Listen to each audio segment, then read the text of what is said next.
Lindsay here, the Frugal Crafter. The other day I showed you this card I used on my pressed flower projects video, and I asked if you guys wanted to see how I did the copic coloring for it, and a bunch of you said yes, so here's that video. I started off by stamping off my image using a black ink on white Neenah 80-pound solar white cardstock. It's the super smooth classic crest line of the Neenah paper, and that's really important because you want a paper that is going to allow you to blend your markers.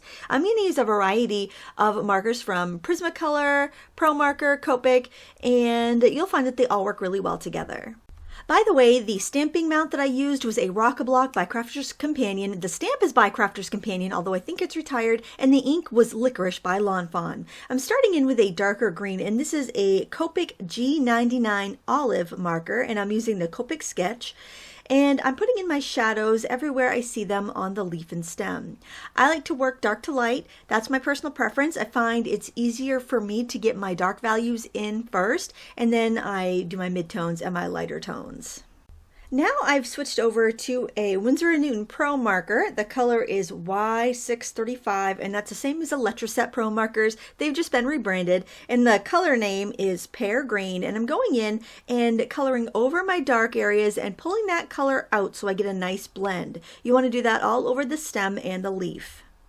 If you feel like you want some darker shadows, go back with that first Copic you used, the G99, and add some more shadows. It'll blend pretty well in with the wet ink that you have on your stem.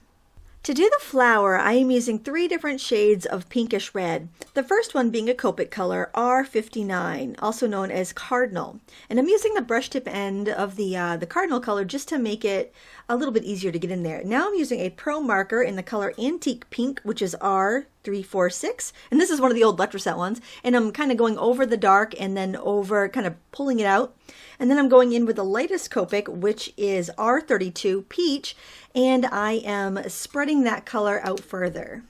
Let's try it again, and with a close-up view. We're using our darkest red, then our medium red, and then our peach color. So we're able to get these beautiful blends on each petal. You can see how that the ink, since we're going right to the wet ink on the edge, the color just kind of whooshes over. I also realized that you can do this in any assortment of colors as long as you have 3 different shades of the color you want to use. And I also found that on a small petaled flower like this, you can actually go around and put in all your darks and then go in with all your mediums and then go in with all your lights and still get that great blend. So look at your marker selection. You may have 3 beautiful shades of blue, yellow to orange, green, purples, whatever colors you have, and you can totally customize this to meet your needs. So there's nothing special about what I'm doing here. Just follow the steps and you'll find it's quite easy. Now, if you have a marker paper that's difficult to blend, maybe you're using less expensive cardstock and you're finding your colors just don't want to move. If you actually color the whole petal with your lightest color first, then start with the dark, medium, and light, kind of go that way, it'll blend a little easier because you'll already have a base of that, that light ink that will kind of keep everything wetter longer. So if you are having a problem blending dark to light like I am here, then try that because it's probably your paper just isn't optimized for marker coloring. Again, this paper is the Neenah Solar White Classic Crest 80-pound cardstock. It's the super smooth finish. You can also get it in regular smooth, and that works really well too. There are other marker papers that work great. This is my favorite though. Before I finish the back of the flower, I wanted to get the center done, and I'm starting off with a gold Pro marker and just throwing some color in and kind of seeing how I like it next to that red. Sometimes when you're stamping a large image, you may notice some edges are kind of sketchy and you might not be sure what's the middle of the flower and what's a petal. So just kind of do a little bit at a time until you've decided what's what. Then for highlights, I'm using a Pro marker in Tulip Yellow, and that is number Y337, and just adding a little bit of highlight to that. And for shadows, I'm going in with some of that Antique Pink Pro marker, and I'm just going in and adding kind of some color to the bottom, and you can see where it overlaps. It makes kind of an orangey brown, and I think it looks really natural. Now you can go in and finish up the rest of the petals doing that same dark to light method that we used on the foreground petals. Now we're going to work on the skin tone, which is pretty easy since this is a young girl and doesn't have a lot of shadows. We're going to use E33 here for the shadows, any place you think the skin would be darker. And then we're going to use R32 again that we used in the flower. That color is peach, also a Copic marker, and we're just going to put that on the lips and the cheeks.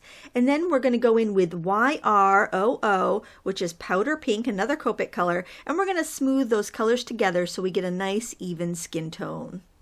Now moving on to the hair, we're going to use a few different shades of brown. First up, I have E35 Chamois in Copic markers, and I'm using that to put in my highlights in the hair, kind of anywhere I think the light would be hitting a little bit more.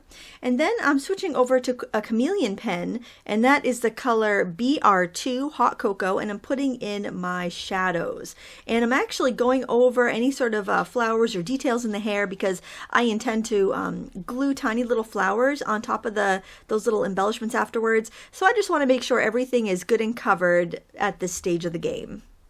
I just really want to stress how well different markers will work together as long as they're all alcohol based. You can really switch in between brands. That way you don't have to invest in a set that might not be right for you. Try a bunch of different ones, see what ones you like the most, and then you can build a collection that way. Moving over to the wings, we're going to use the same color combination we did in the flowers, starting off with R59 Copic marker, and I'm putting a lot of color in the wing in behind, the wing really close to the back, and also notice how I'm kind of trying to tuck that top wing behind the bottom wing, just by the way I'm adding the shadows. Now I'm going over with the Antique Pink Pro marker, and I'm coloring over the edge of what I did with the darker Copic and just spreading it out further. And finally, I'm going to go in with my R32 Peach marker and spread it the rest of the way. Notice how I keep going back to the same markers over and over again. This creates harmony in the piece, and it also means you don't have to spend a ton of money on markers to be able to do some really awesome coloring. Now we're going to move along to the dress, and I'm starting off here in the waist using the G99 Olive Green Copic marker. You can probably start recognizing the different brands by the barrels, but just in case you don't, I'll state it again. And I'm putting in the shadows, I'm putting in the wrinkles, any place I think it would be a little bit darker. And of course you could use your flower petal colors for this, but I thought I would use the stem colors just to have some contrast between the butterfly wings. Now I have moved over to the Pro marker Pear Green, that's color Y635. And I am spreading out that darker green marker. Now, the nice thing about greens and yellows is that you can take kind of a jump, and I have jumped to Y337, which is tulip yellow, and I'm able to spread out that pear green very nicely. Now, there's a big misconception that you have to have tons and tons of colors in order to blend well, but some colors actually blend really nicely. Reds and purples are difficult to blend unless you have neighboring colors, but I find that greens and blues and browns all jump really well, so you don't have to have quite as many of those different colors. Now I'm putting some of that pear green on the layer underneath the yellow that I just colored, and I'm going to blend it out with that same tulip yellow so that we have a little bit of dimension in the skirt. Now moving along to the top of the dress, I'm going in with that dark green, the G99 Olive Green again, and putting in shadows, kind of adding the little bit of ruffle on the top of the sleeve just to kind of give it a little bit of definition. And I'm going around the edges, even though it wouldn't necessarily be in a shadow color. It's kind of giving the dress a bit of an ombre look from the top dark green to the bottom light yellow. Now I'm going in with that pear green and coloring over that darker color so I can easily blend it, and I'm filling in the rest of the top with that green color for a nice subtle blend. Whoops, I realized that my stamp didn't stamp very well, and I actually have kind of missed a leaf there, so I'm going in with my dark green Copic, the G99, and just freehanding in that leaf, and then I'm using the Pear Tart Pro marker to blend it out and just pull that leaf around behind her head. Sometimes you have to look back at the stamp and see where an image may have skipped when you were stamping.